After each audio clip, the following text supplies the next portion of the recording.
Disaster management है, उसका एक उत्तम उदाहरण प्रस्तुत किया और बड़े संकट को युक्ति और बुद्धि से टाल दिया। मैं दोनों तरह की चीजें, एक, मैं टीम मध्य प्रदेश को बधाई देता हूं, लेकिन मुझे वो पोकलैन मशीन जो थी, जो बांध से रास्ता बनाने के लिए लगातार काम कर रही थी, उनके चालकों को, ऑपरेटर्स को, ड्राइवर्स को नहीं भूल सकता। उन्होंने जान जोखिम में डाल के पानी के लिए सुरक्षित रास्ता बनाने का काम किया और इसलिए उन ड्राइवर्स को सम्मानित करने का काम मध्य प्रदेश सरकार करेगी और 2-2 लाख रुपए की सम्मान निधि देगी। मेरे बहनों और भाइयों, प्रदेश हमारा तेजी से आगे बढ़ रहा है। एक संकल्प लिखित भाषण मेरा सर्कुलेट हुआ है, इसलिए उसके बारे में मैं विस्तार से चर्चा नहीं करूंगा, केवल कुछ चीजों का आज मैं उल्लेख करना चाहता हूं। एक, मैं ये मानता हूं, हमारा देश ये मानता है कि एक ही चेतना हम सब में है, सिया राम में सब जग जानी। हम सब बराबर हैं और इसलिए हम सबके अधिकार भी बराबरी के हैं। हम सबके प्रयासों से मध्य प्रदेश आज बहुत तेजी से आगे बढ़ रहा है। मुझे ये कहते हुए प्रसन्नता है, मध्य प्रदेश की विकास दर 19.76% है। देश में सबसे ज्यादा मध्य प्रदेश का देश की जीडीपी में योगदान पहले 3.6% हुआ करता था, वो बढ़ के 4.6% हो गया है। कैपिटल एक्सपेंडिचर हमारा 48,800 करोड़ के भी पार निकल गया है। इसके बारे में नरवा योजना से विभिन्न नालों में 99 लाख से अधिक संरचनाओं का निर्माण किया गया है, जिससे उपचारित क्षेत्र में भूजल स्तर में 30% तक की वृद्धि हुई है। वहीं नालों में पानी की उपलब्धता भी 2 माह से अधिक रहने लगी है। गरवा योजना में पहले हमने गौठानों के विकास पर जोर दिया। अब तक 8,408 गौठानों को विकसित किया जा चुका है, जो रोका छेका अभियान के साथ आर्थिक सांस्कृतिक गतिविधियों के केंद्र बने हैं। गोबर से बिजली बनाने के लिए भी भाभा एटॉमिक रिसर्च सेंटर के साथ प्रौद्योगिकी साझा करने हेतु MOU किया गया है। गोबर से ऑयल पेंट तथा अन्य उत्पाद बनाने की दिशा में भी बहुआयामी पहल की जा चुकी है। गौठानों को आजीविका केंद्र के रूप में विकसित करने हेतु हम ग्रामीण आजीविका पार्क अर्थात रूरल इंडस्ट्रियल पार्क प्रारंभ करने जा रहे हैं।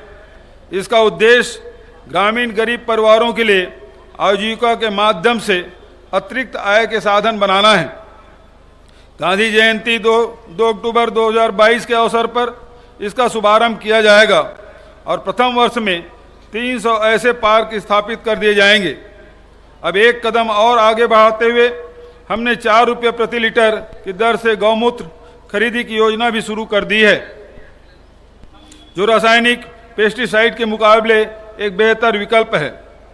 बड़ी योजना अंतर्गत प्रति गौठान 1 से 1.5 एकड़ तक भूमि चिन्हांकित की गई है और अभी तक 3 लाख से अधिक बाड़ियां विकसित की जा चुकी है। राज्य के बम्पर धान उत्पादन को किसानों की शक्ति बनाने के लिए हमने राज्य की जरूरतें पूरे होने के बाद शेष धान से बायोएथेनॉल के उत्पादन की योजना बनाई है और 27 निवेशकों के साथ MOU भी किया गया है। विकास खंडों में फूड पार्क बनाने की योजना के तहत अभी तक 112 स्थानों पर भूमि चिन्हित की जा चुकी है और इसमें से 52 विकास खंडों में लगभग 621 हेक्टेयर भूमि का हस्तांतरण उद्योग विभाग को कर दिया गया है। परंपरागत कौशल के वैल्यू एडिशन के लिए हमने सी मार्ट की स्थापना का वादा भी निभाया है। इससे बुनकरों, कारीगरों, शिल्पकारों तथा स्व सहायता समूह के स्थानीय उत्पादों की बिक्री हेतु उचित बाजार मिलेगा। महात्मा गांधी राष्ट्रीय ग्रामीण रोजगार गारंटी योजना को हम ग्रामीण अंचलों में मजदूरी से जीवन यापन करने वाले परिवारों के जीवन रेखा मानते हैं। मुझे खुशी है कि वर्ष 2021-22 में हमने लेबर बजट के विरुद्ध मांग के आधार पर लक्ष्य से 108% तक अधिक मानव दिवस रोजगार सृजित किए। मनरेगा से हर जिले में कम से कम 75 अमृत सरोवर निर्मित करने का लक्ष्य था। हमने उससे अधिक 2709 अमृत सरोवर निर्मित किए हैं।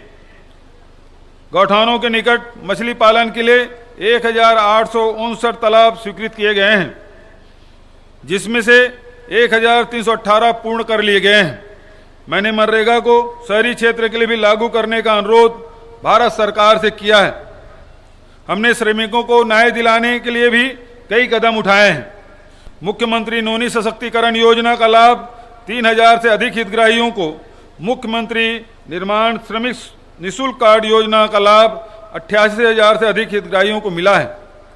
मुख्यमंत्री सियान श्रमिक योजना के तहत निर्माण श्रमिकों को पात्रता अनुसार 10,000 रुपये, श्रम कल्याण मंडल में पंजीकृत श्रमिक परिवारों के बच्चों को शैक्षणिक छात्रवृत्ति के रूप में 30,000 रुपये तक राशि, मेधावी शिक्षा पुरस्कार योजना के तहत 1 लाख रुपये तक की राशि, खेल कूद प्रोत्साहन योजना के अंतर्गत 1,50,000 रुपये तक की राशि देने का प्रावधान किया गया है।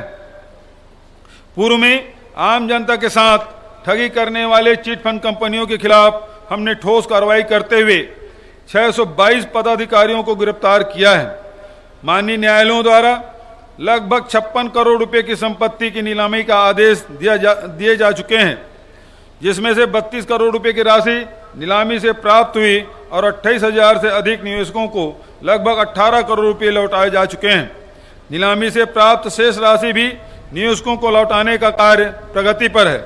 ऐसे उसको दोहराने की आवश्यकता नहीं है, लेकिन पिछली सरकार के समय कर्जा माफी के नाम पर कई किसानों का कर्ज माफ नहीं हुआ था, उल्टा ब्याज चढ़ गया।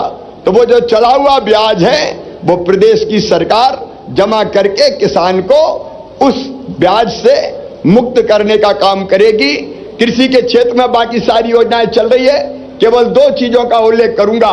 एक, कृषि के विविधीकरण की एक नई योजना, जिसमें किसान, प्राइवेट पार्टनर और सरकार मिलके गेहूं और चावल के अलावा दाल हो, ऑयल सीड तिलहन हो या औषधि खेती हो, उसको करने में सरकार सहायता प्रदान करेगी।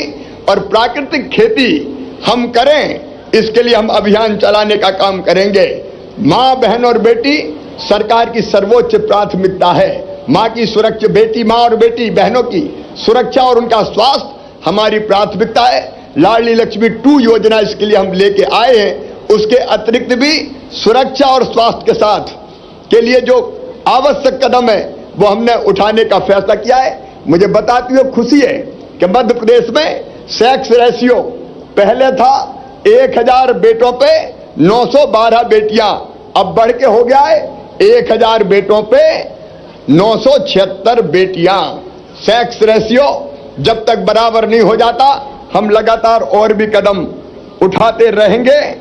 हमारे निवेश की दृष्टि से अनेकों कदम उठाए जा रहे हैं, जिसके कारण निवेश मध्य प्रदेश में आ रहा है। लेकिन हमारी जनजाति और अनुसूचित जनजातियों के लिए मैं जनजाति के भाई और बहनों से कहना चाहता हूं, 18 सितंबर तक हम प्रदेश में पैसा एक्ट पूरी तरह से लागू कर देंगे। और इसके अतिरिक्त जनजातीय समाज के लिए 18 सितंबर को और उसके बाद 15 नवंबर को प्रधानमंत्री जी की उपस्थिति में हमने जो घोषणा की है, सबका पालन पूरा कर दिया जाएगा। राशन के वितरण के लिए एक परिवहन की अलग योजना, जिसमें हमारे नौजवान खुद गाड़ी खरीद के राशन को पहुंचाने का काम करेंगे, वो हम अलग से लागू करने का काम कर रहे हैं। ग्रामीण विकास और शहरी विकास की दृष्टि से मैं ये कहना चाहता हूं कि कुछ बुनियादी सुविधाएं, गांव को रोड कनेक्टिविटी, गांव को शुद्ध पीने का पानी, गांव की आंतरिक सड़कें, गांव में खेल का मैदान, गांव का सामुदायिक भवन, जो बुनियादी चीजें और पीने का पानी